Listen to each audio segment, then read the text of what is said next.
Hello everyone. Today I'm going to open a pack of Star Trek the Card Game. It's a 15 card booster pack. This game is from 1996. I'm very excited to be opening this because though I have owned a starter deck for this game since 1996, I'm only just now finding other players to play with and have found other cards. I bought a box of booster packs. As you can see here, I bought a bunch of booster packs for $1.25 each from a flea market, local flea market. I found a couple of starter decks, and so finally, after owning the original starter deck for almost 30 years, I'm finally now playing the game.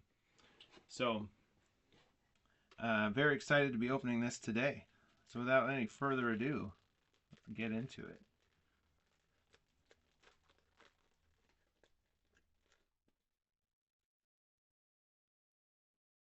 Here we are, the first one. It's a discovery card. This is the end of an episode if you're unfamiliar. It's the discovery for shore leave. The crew discovers they have stumbled into an amusement park created by an alien technology. So if you complete this episode and this is out, you get +1 XC, and any crew killed in this episode are neutralized and lose all XC. It's good that they're neutralized rather than killed, but losing all their XC that's tough, especially if they have quite a few on there.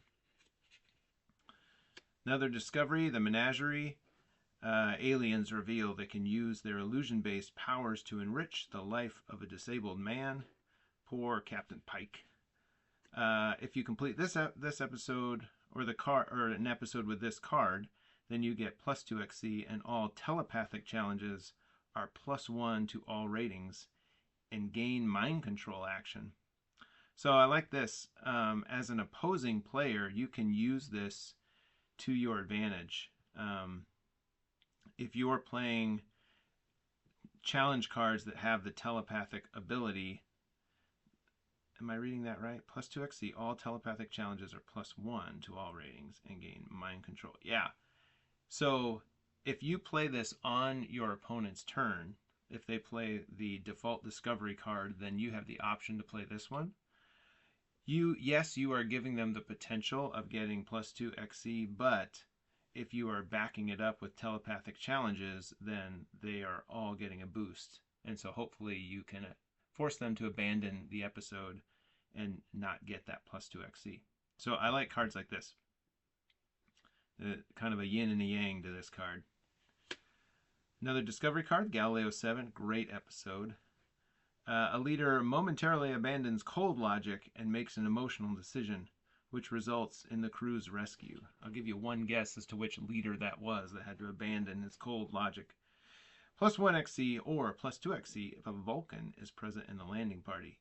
See, to me, this is more of a linear discovery card than this one. This can be for the challenging player or the main player. Is it main player? I can't remember now. This is really only if you're controlling Spock and the crew. Does it give you any sort of bonus? Plot card to the episode Miri. One of the children develops a crush on the captain and helps the landing party. +2 XC. Each crew in the landing party must make an icon flip. Kill results treated as neutralized results. This is another great card. Yeah, it's +2 XC. If you're the controlling player, then this is great. But this can be played offensively if you're the challenging player. I hope I'm using the right terminology. It's been a while since I've actually played a game, so I feel like I might be using the wrong terminology, but I think it's controlling player and challenging player. Anyway, you can use this to force them to make icon flips and hopefully neutralize the crew. Plot card, what are little girls made of? In an underground lab, an ancient android captures the landing party, +2 XC. All android challenges are +2 to all ratings. Another card, like I've been talking about, can be used offensively as either player, as the challenging player or the controlling player. Another discovery card, Balance of Terror. I'm not sure if I have this discovery card. I think I have had all of the other cards in this pack so far. This one might be my first new one. Disabled by the USS Enterprise, an enemy captain destroys the vessel rather than surrender. What a classic episode. Plus 1 XC. All challenges with Outwit are at -2 to all ratings. Let me see. I'm going to look. Oh, no. I do have one copy of that card already. So it's nice to have another one in case I want to build a deck that focuses on the Balance of Terror episode and getting the episode bonus for completing it. Wow. Yeah, these packs always have half their cards one direction and half the other way. Caretaker. Is this the same Caretaker from Voyager, or is it a different Caretaker? I think it's a different one, but I would have to consult other better Star Trek minds on the web to know. Anyway. Wow, Caretaker. A mystery is revealed as a trick of the mind. Discard any one challenge card with the Enigma action or the telepathic attribute. That sounds good, especially if you're playing somebody that uses those keywords. I'm looking at my other cards here. That is the first Caretaker card that I own. So that's the first new card in the pack for me. Woohoo! Excited about that. Oh, another new card, new to me. Effect. Have some Tranya. And I believe, I'm forgetting his first name, but that's Ron Howard's brother, right? Who has been in many different, has played many different Star Trek characters over the years in different shows. So all fighting are now healing. Ooh, that is a major shift. Yeah, you could really mess up somebody if they're counting on, say, Kirk or Spock or Sulu or somebody else with a good fighting icon. You can switch it. Very nice. Very nice. Ooh, another card that is new to me. Challenge card, Mind Control or Command. It's Dr. Tristan Adams. Dr. Adams is a crazed scientist with a mind control device. I just watched this episode recently. I'm not remembering the name of it right now, but it's the one where there's that, I think it's an underground prison, and he's trying to reform people by controlling people's minds. Great episode. 2, 3, 4. Not a terribly powerful challenge card, so you'd need to pair it with other cards that gave him some sort of boost for being a scientist, I think, to really make this effective. Oh! Classic episode, classic picture. George Takei at his best.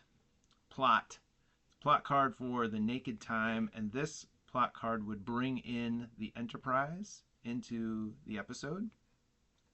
Members of the crew lose their inhibitions, threatening the safety of the ship. So if you complete the episode and you have this plot card out, you get +2 XC, but all crew are at -1 to all ratings.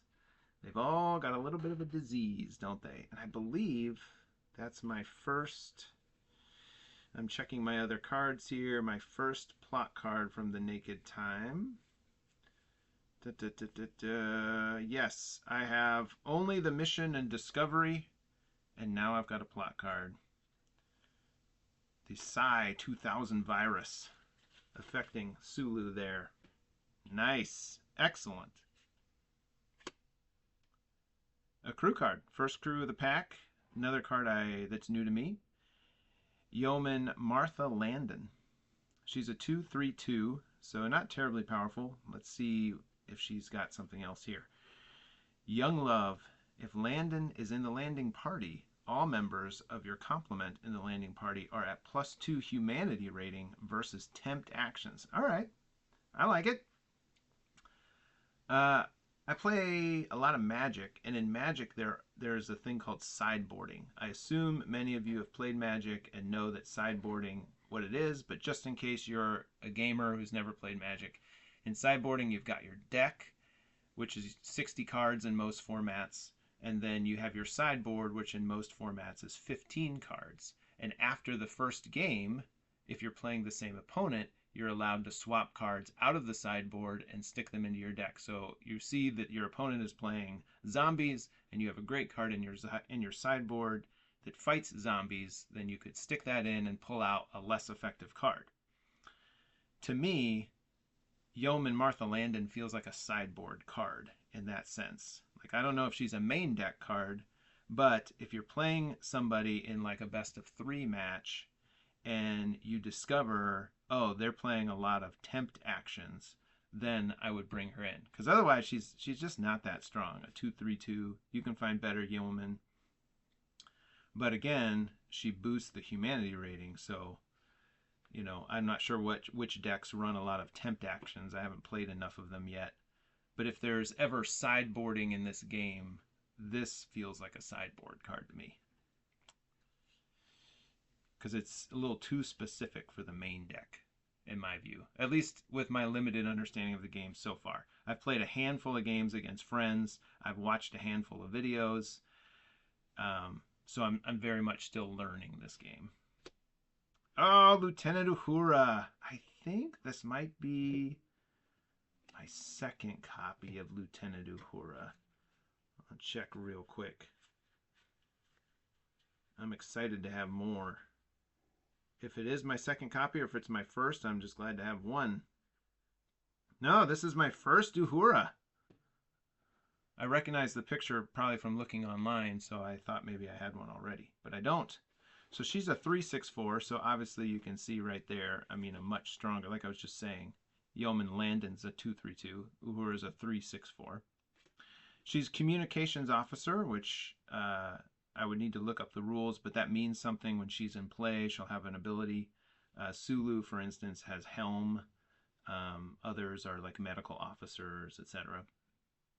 She's a Communications Officer, and she has Summon to Bridge. So pay 1 XC to remove from your deck 1 crew card not currently in play and place it in your hand. Oh, that's awesome. Yeah, I like that. So in Magic terms, she's a tutor card, meaning you can search your deck and pull out exactly what you need and stick it in your hand. Pay 1 XC. So if she's got 3 or 4 on there, pay an XC, like say you needed Landon because somebody's playing Tempt against you. Pay an XC, pull Landon out, and now Landon's in your hand and you can play it. Oh, sweet. Sweet card. Way to go, Uhura. Glad they made the main characters, the bridge officers, strong cards. Challenge card. I've got this one already. The Onlys. It's not a super strong challenge, as you might imagine. It's a bunch of children. If you've seen the episode Miri, they are 3/2/3. The Onlys are a band of nearly immortal children. All crew are -2 on combat actions against Onlys because the crew obviously doesn't want to hurt kids.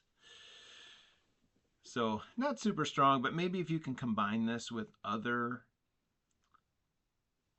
things that are challenging the crew's combat or that are forcing them to use their combat or that are lowering their combat, maybe this could be part of like a combo or something. Lieutenant Spinelli. Got one of these already. He's a 4/5/2. Not bad. Not bad for a non-bridge officer. Reward. If Spinelli survives any episode using any episode cards from Space Seed, gain 1 additional XC. Of course, Space Seed, classic episode with Khan. I definitely want to build a Space Seed deck and run multiple copies of Spinelli in it with the goal of completing the episode with Spinelli and my crew and getting the additional XC. Kind of a little game within the game. And one of Mud's women. What's her name? Magda Kovacs. So challenge card with Tempt. She's a 1/3/2. Not terribly strong. Magda is one of Mud's women, used as a pawn in his schemes. So again, if you're building a Tempt deck, if you're building a Mud's women deck, or something like that, that could be strong. I don't know if these, packs have like commons, uncommons, and rares or not. I haven't found that information online if it exists, but to me, Uhura is clearly one of the stronger ones. Spinelli is not too bad if you're specifically going after Space Seed. Anytime there's a card with the Enterprise, I pay special attention to it because not many of them have that. And then the wild and effect cards. I don't know if they're like this one doesn't feel terribly strong because it's specific to telepaths, but this feels like you could really upset somebody's plans, or you could you could take something that's like a team that's weak in combat and flip it to humanity, you know. So these feel like the strongest cards in the deck. These feel more like the commons to me. It is really nice, though, to have multiple copies of these episode cards for building episode-specific decks, which I definitely want to do because I love the show. I love the episodes. All right, thanks so much for watching. Hope you enjoyed this. I'll be doing more Crack-A-Pack videos like this from Star Trek the Card Game in the future.